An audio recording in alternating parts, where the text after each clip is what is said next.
Diabetes, gula darah yang meningkat. Bang Radit pernah nggak cek gula? Setiap tahun. Itu angkanya berapa? Gula darah puasa ya? Nggak gula. Oh ya, gula darah puasa boleh. Gula darah puasa itu Between 89 sampai 95. Cakep. Karena kan yang normal antara 80 sampai 120 tuh bang. Oke. Itu ada satuannya miligram per desiliter. Aku ambil tengah-tengah dari 100. 100 mg per dl. Sekarang aku rubah miligram jadi gram, desiliter jadi liter. Artinya dalam 1 liter darah Bang Radit hanya boleh ada gula 1 gram. Bang Radit punya 5 liter darah, berarti hanya boleh ada gula 5 gram. Pertanyaannya berapa gram gula yang Bang Radit masukkan setiap harinya? Wah, itu kalau dibungkus itu kan udah Banyak. satu porsi tuh bisa 12 gram, ada yang 7. 20, ada yang 30. Nah, kok bisa Bang Radit hajar terus gula gitu, tapi kok gula darah tetap stabil? Itu organ mana Bang yang kerja keras? Pankreas. Betul. Bener ya? Itu organ yang bentuknya mirip daun, letaknya ada di bawah lambung kita. Dia menghasilkan insulin. Oke. Nah, insulin dia ngapain? Dia keluar untuk nangkepin gula-gula darah berlebih itu untuk segera keluar dari pembuluh darah. Nah, organ tubuh yang ditawarin sama insulin pertama kali adalah otot. Oke. Otot, kamu mau nggak gula? Kata otot, enggak, aku lagi rebahan, lagi nonton drakor season 6.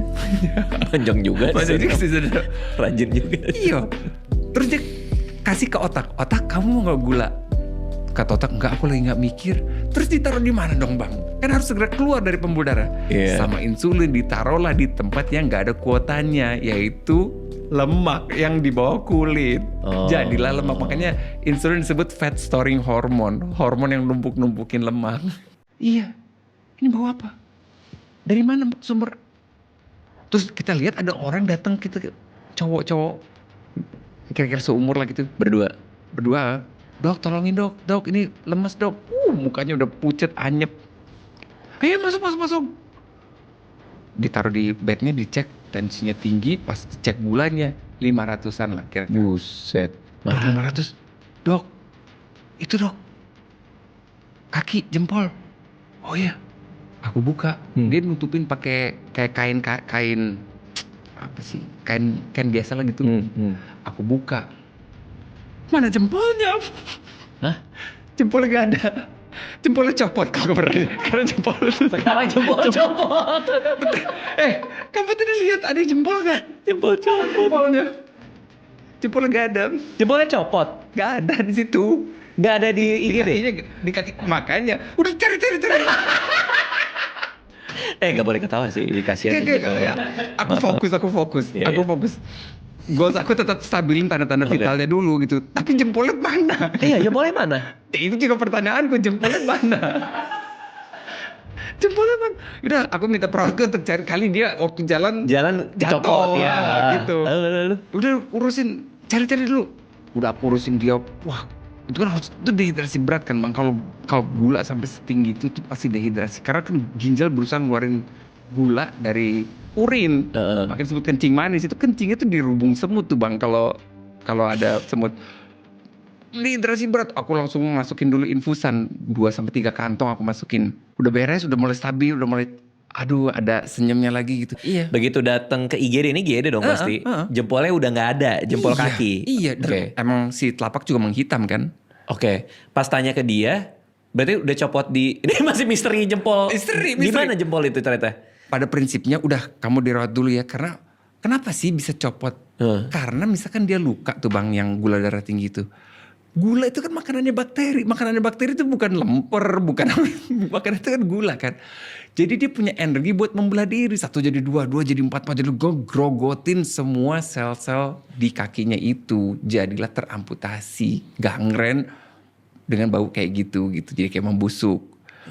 Berarti kan aku harus masukin antibiotik, dehidrasinya harus diberesin, sama gula darahnya diturunin sedemikian rupa. Mau dirawat.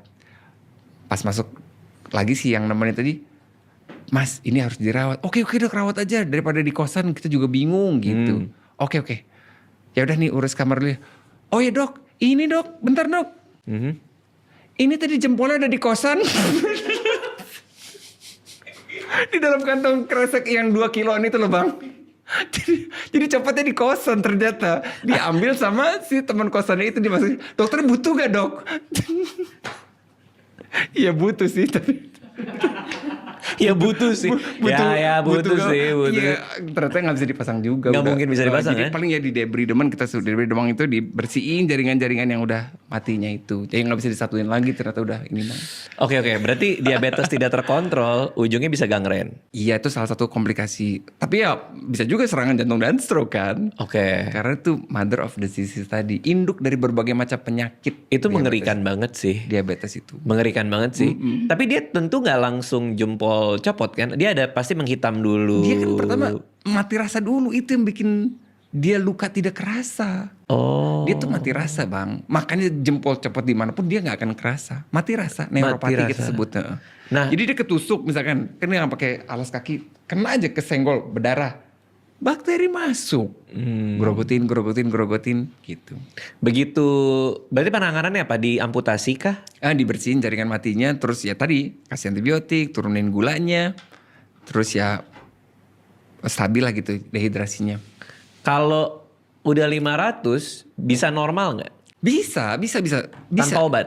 Enggak harus pakai bantuin obat. Insulin, pakai insulin. Udah karena pankreasnya dari udah luar. nggak kayak dulu lagi tuh. Kurang. Jadi harus tambahin insulin dari luar. Berarti Gitu. kalau kita udah prediabetes, mendingan udah langsung ubah gaya hidup sekalian aja ya? Wajib, itu fondasi pertama adalah perubahan pola makan dan gaya hidup gitu. Ya nggak bisa lagi sembarangan makan. Hitung tuh gulanya berapa, sanggup nggak gitu.